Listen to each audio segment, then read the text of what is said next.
निकलो बाहर मकानों से और जंग लड़ो बेईमानों से। वोट हमारा, राज तुम्हारा नहीं चलेगा, नहीं चलेगा। जो जमीन सरकारी है वो जमीन हमारी है। इसकी जितनी भागीदारी उतनी उसकी हिस्सेदारी। काशी तेरी नेक कमाई, तूने सोती कौम जगाई।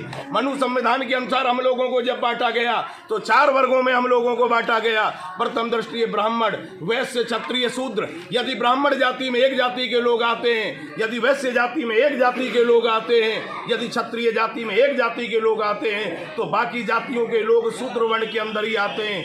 यदि जाटव कम्युनिटी का व्यक्ति शूद्र है, यदि कोली कम्युनिटी का व्यक्ति शूद्र है, यदि वाल्मीकि कम्युनिटी का व्यक्ति शूद्र है, तो मेरे साथियों आप लोग भी जो पिछड़ी समाज के जाति हैं, जो पिछड़ी जाति के लोग हैं, आप लोग भी शूद्र की कैटेगरी में आते हैं। पर ये महान व्यक्ति ये प्रतिज्ञा लेके निकला कि आज के बाद मैं कभी अपने घर नहीं लौटूंगा, आज के बाद मेरा परिवार नहीं होगा।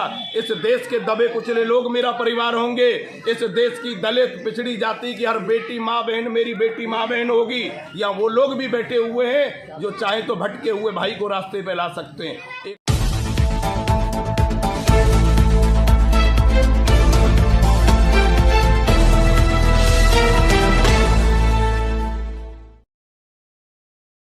आदरणीय साथियों, जब हम बहुजन नायक और बहुजन समाज पार्टी के संस्थापक मान्यवर कांसीराम का जन्म दिवस मना रहे होते हैं, तो तमाम बातों पर, उनके जीवन पर हमें प्रकाश डालना चाहिए। उनकी बातों को हमें अपने जीवन में अनुसरण करना चाहिए। आदरणीय साथियों, मान्यवर कांसीराम साहब इस देश में एक ऐसी विभूति पैदा हुए, एक ऐसे महापुरुष पैदा हुए जिन्होंने कई ऐसे नारे इस देश में दिए।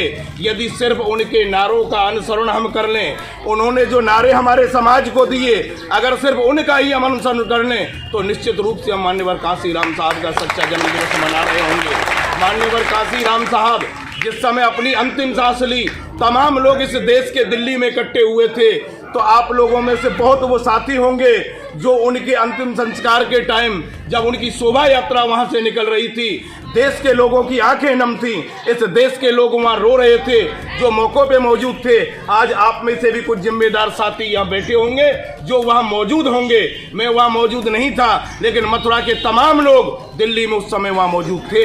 तो वहां एक ही नारा चल रहा था, काशी तेरी नेक कमाई, तूने सोती कौम जमाई। काशी तेरी नेक कमाई, तूने सोती कौम जगाई।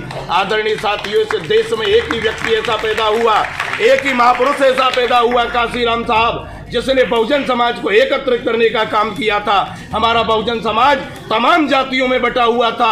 एक दूसरे के प्रति हम लोग छुआछूत की भावना रखते थे, एक दूसरे के प्रति हम लोग घृणा की भावना रखते थे, एक दूसरे से जलन करते थे। लेकिन कांसीराम साहब इस देश में, मान्यवर साहब जब इस देश में यात्रा पर निकले, इस देश में पैदल लोगों के बीच गए, घूमे मान्यवर साहब, जब बाबा साहब को उन्होंने समझा, तो उन्होंने तमाम समाज के लोगों में जाके, वाल्मीकि समाज हो, जाटव समाज हो, कोली समाज हो, तमाम हमारे एससी और बीसी के, माइनॉरिटी के, दलित शोषित व्यक्ति रहे हों, पिछड़े रहे हों, अति पिछड़े रहे हों, उन लोगों के बीच जाके मान्यवर साहब ने ये बात समझाई कि साथियों, आज चंद मुट्ठी भर लोग जो हम पर शासन करते हैं, चंद मुट्ठी भर लोग जो हम लोगों से घृणा करते हैं, चंद मुट्ठी भर लोग जो हमारा शोषण करते हैं, उनका शोषण करने का मतलब है, उन लोगों का हम पे शासन करने का मतलब महज इतना सा है कि हम लोग बटे हुए हैं, हम लोगों में फूट है, नहीं चलेगा, नहीं चलेगा, हम लोगों में फूट है, हम लोग बटे हुए हैं और वही लोग बैठकर हमको एक नहीं होने देते। हम लोगों को समझने की जरूरत है। मनु संविधान के अनुसार हम लोगों को जब बांटा गया तो 4 वर्गों में हम लोगों को बांटा गया। प्रथम दृष्टि ब्राह्मण, वैश्य, क्षत्रिय, शूद्र। यदि ब्राह्मण जाति में एक जाति के लोग आते हैं, यदि वैश्य जाति में एक जाति के लोग आते हैं, यदि क्षत्रिय जाति में एक जाति के लोग आते हैं, तो बाकी जातियों के लोग शूद्र वर्ण के अंदर ही आते हैं। यदि जाटव कम्युनिटी का व्यक्ति शूद्र है, यदि कोली कम्युनिटी का व्यक्ति शूद्र है, यदि वाल्मीकि कम्युनिटी का व्यक्ति शूद्र है, तो मेरे साथियों आप लोग भी जो पिछड़ी समाज के जाति हैं, जो पिछड़ी जाति के लोग हैं, आप लोग भी शूद्र की कैटेगरी में आते हैं। फर्क ये है कि आपस में इन लोगों ने हमको कैटेगरी वाइज, हमारी चौथी कैटेगरी को भी तमाम कैटेगरियों में बांट दिया है। इस देश में कांसीराम ही थे जिन्होंने ये नारा दिया था, जिसकी जितनी भागीदारी उतनी उसकी हिस्सेदारी। इस देश में मान्यवर कांसीराम थे जिन्होंने ये कहा था, वोट हमारा, राज तुम्हारा नहीं चलेगा, नहीं चलेगा। इस देश में मान्यवर साहब ने नारा दिया था, जो जमीन सरकारी है वो ज़मीन हमारी है। इस देश में मान्यवर काशीराम साहब ने जमात नारा दिया था, निकलो बाहर मकानों से और जंग लड़ो बेईमानों से। आदरणीय साथियों, आज जिस महानायक का हम जन्मदिन मनाने जा रहे हैं, इस व्यक्ति ने, इस महापुरुष ने वो कुर्बानियाँ दी।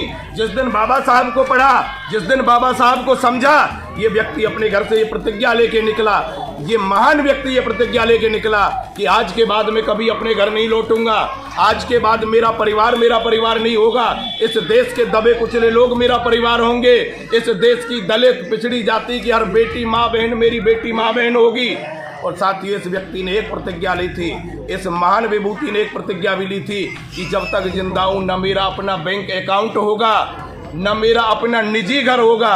और आदरणीय साथियों, अब मैं पद में बड़ा हो सकता हूं, लेकिन यह बैठने वाले जिम्मेदार लोग, मैं गारंटी के साथ कहता हूं, सभी मुझसे कद में बड़े हैं।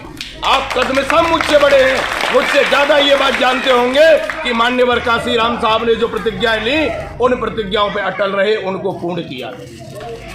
अब मैं आप लोगों से, चूंकि मुझे समय दे दिया है, तो इसके मायने ये नहीं रहते कि मैं बस रुकूं ही ना।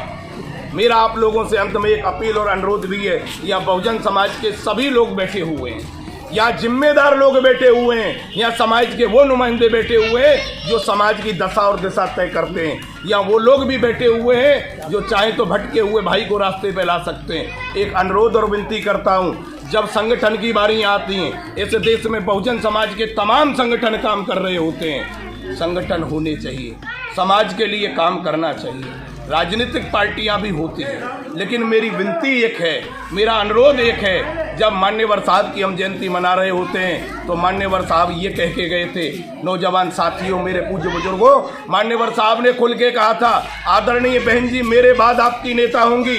जीते जी माननीय बहन जी को उन्होंने अपना उत्तराधिकारी बनाया था।